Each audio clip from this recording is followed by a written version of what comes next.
അടുക്കളേൻ്റെ കോലം കണ്ടില്ലേ? അല്ല സിങ്കിലൊക്കെ നിറച്ച് വെള്ളവും. അത് കുറച്ച് പണിയെടുക്കണം കേട്ടോ. അപ്പോൾ വെച്ചാൽ ഇത് നോക്കി കാലം ഇതുണ്ടോ ഗരപ്പായി കിടക്കുക. അതിൻ്റെ പുറമെ ഞാൻ മീനച്ചാർ ഇപ്പുറത്ത് ഉണ്ടാക്കുന്നുണ്ട് കേട്ടോ. കണ്ടില്ലേ? നാളെ കുറച്ച് ഉണ്ടാക്കി അപ്പോൾ തികഞ്ഞില്ല. അപ്പോൾ അത് വറുത്ത് വെച്ചിട്ട് ആ പാത്രങ്ങളും ഇതിനൊക്കെ ക്ലീൻ ആക്കിയിട്ട് വേണം അത് അച്ചാറാക്കാൻ. വറുത്ത് വെച്ചിട്ടില്ലെങ്കിൽ എന്താവുമെന്നറിയോ, അത് ടേസ്റ്റ് കുറയും. അപ്പോൾ അതിനാലെ കൊണ്ട് ഞാനത് വറുക്കാൻ നിന്നു. അടുക്കളയൊക്കെ ആകെ വൃത്തിയാക്കി ഉണ്ടോ.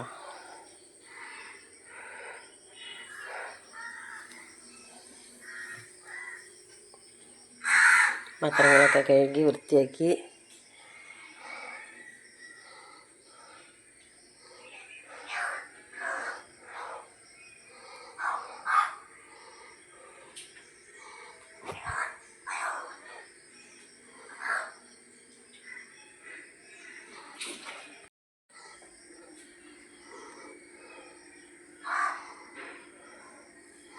ഈ ചട്ടിയും കലൊക്കെ ഇവിടെ കത്തിക്കുന്നത് എന്താണെന്നറിയോ?